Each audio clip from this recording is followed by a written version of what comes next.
Hi guys. तो ये होगा पार्ट 2 और आज हम बात करेंगे हीरो लास्कर ब्रदर्स की।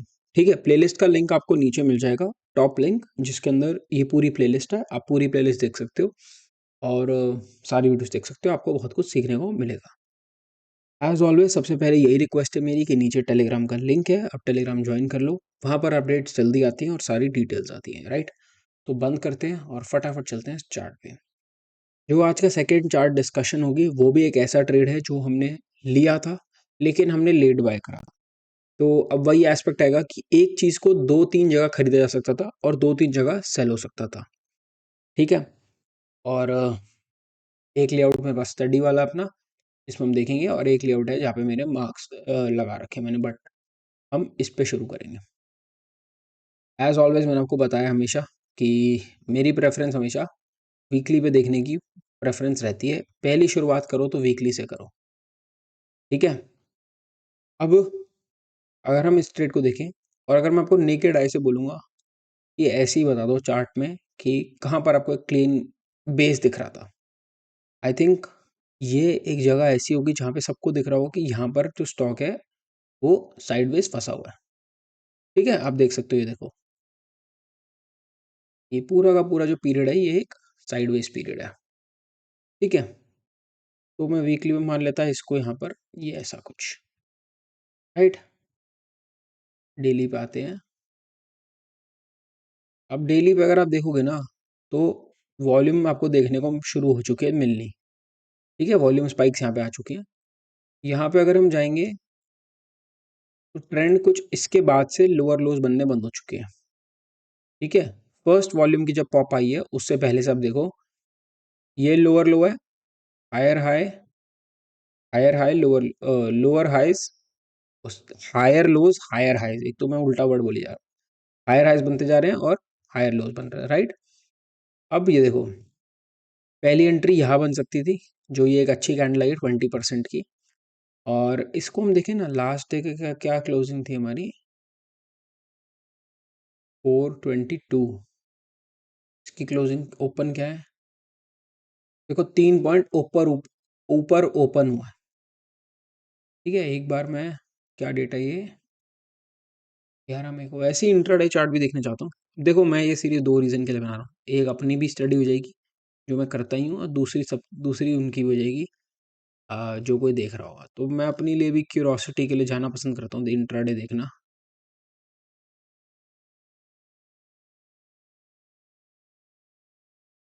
ये रहा,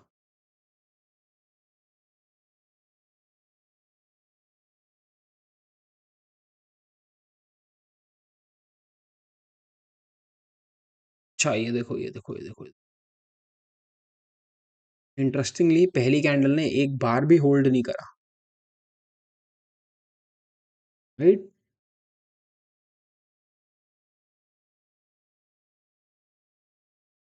एक बार भी पहली कैंडल ने होल्ड नहीं करा। लेकिन जैसे ही वो टूटी है उसके बाद आखिरी के 1:15 के बाद सर्किट लगा इसमें। ठीक है, गैप अप ओपन हुई और डे लो भी नहीं तोड़ा इसने अपना।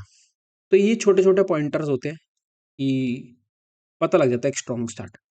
अब मेरी यहाँ पे बाय नहीं थी, मेरी बाय ऊपर थी काफ़ी। बट अगर हम देखें यहाँ से इसने एक अच्छी रैली दी। फिर आप अगर यहाँ पे जाके देखोगे तो यहाँ पर ही जाते जाते एक छोटा सा टाइट होता हुआ बेस बना लिया यहाँ पर, और इस बेस पे मैंने इसको ट्रेड करा था। ठीक है, 632 पे मैंने इसको बाय करा। Right, somewhere around here. फिर 2 दिन की कंसोलिडेशन और फिर एक अच्छा मूव। वॉल्यूम पॉप्स हमारे को पहले देखने को मिल ही चुके थे। अब ये बाय चांस की बात है, इसमें जो मेरे को सेल मिला है ना, अगर आप यहाँ पे देख रहे हो, मैंने बिल्कुल टॉप पे सेल करा है। और ये बड़ी ही बाय चांस की बात है कि मेरे को टॉप कैप्चर हो गया मुझसे, वरना ऐसा होता नहीं। वरना मैं बोल सकता हूँ मेरे अंदर कला है, बट है नहीं, तुक्के से हो गया। इसको तो मैं यहाँ पे सेल करने का सिंपल और सिंपल यही रीज़न था।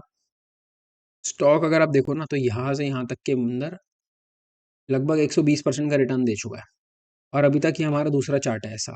और हमने अभी तक क्या नोटिस करा है, जब भी कोई स्टॉक 100-120% का रिटर्न दे देता है ना, 100 से मोटा मोटी समझ लो 100, एनीथिंग अबव 80-100%, वो generally majority of the times, मतलब 90% उनमें से जो स्टॉक्स है वो साइडवेज जाना शुरू हो चुके हैं। उनमें एक नया बेस बनना शुरू होगा, क्योंकि थक जाता है स्टॉक। ठीक है, एक 500 रुपये की 1000 रुपये चला गया, ऐसा नहीं 1000 से 5000 चल जाएगा, तो थकेगा। अब वो टाइम लेगा दोबारा से रेडी होने के लिए, उसको 4 5 6 महीने लग जाते हैं। तो सिर्फ मैंने ये सोचा कि यार मैंने 50% कैप्चर कर लिया स्टॉक में, और स्टॉक में 50% में मिस कर चुका हूँ। क्योंकि अगर अब हम देखेंगे ना, एक सेकंड रुको।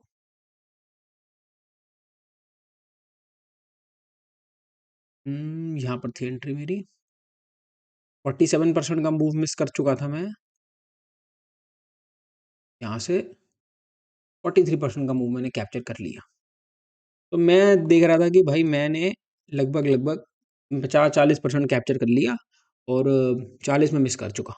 अब मैं लालच में बैठा रहूंगा, यहाँ से और 5 10% ही भाग सकता है स्टॉक। बट अगर क्रैक आए तो बढ़ा आ सकता है। अब वो बाई चांस की बात है कि उसके ही अगले दिन क्रैक आने को मिल गया, और दैट इज़ प्योर लक। मैं ये बोल ही नहीं सकता कि वो मेरी स्किल या कला की वजह से हुआ, वो प्योर एंड प्योर लक था। बाकी अगर एंट्रीज की बात करें, पहली एंट्री बहुत अच्छी यहाँ पर थी, जो मैंने एंट्री ली है वो भी बहुत अच्छी थी। और उसके अलावा कोई क्लीन एंट्री नहीं थी स्टॉक में।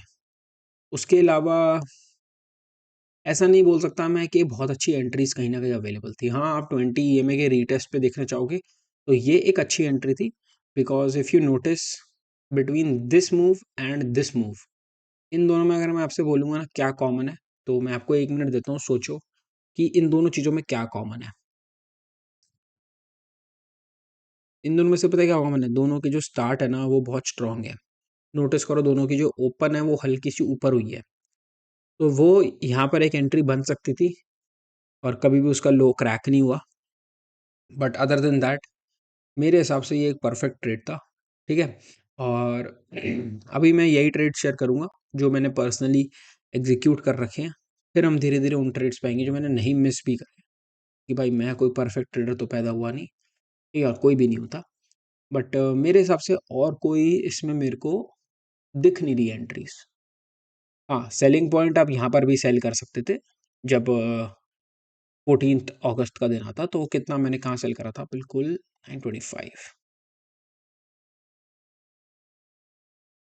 देखो 11% का आपको लॉस होगा, 9.5% का। ठीक है, बट यहाँ पर भी सेल करने का एक और रीज़न बनता है, क्योंकि एक्स्ट्रा वॉलेटिलिटी 6% विद सेलिंग आया है, जो कि अभी तक हमारे को 100% के मूव में नहीं देखने को मिला। दिस इंडिकेट्स वॉलेटिलिटी, और हम वॉलेटिलिटी को ट्रेड नहीं करना है, हमें अपना ट्रेंड को ट्रेड करना है। ठीक है, तो that's it for this video. Hopefully कुछ सीखने को मिला होगा आपको इससे। टेलीग्राम का लिंक नीचे, प्लेलिस्ट नीचे। Thank you.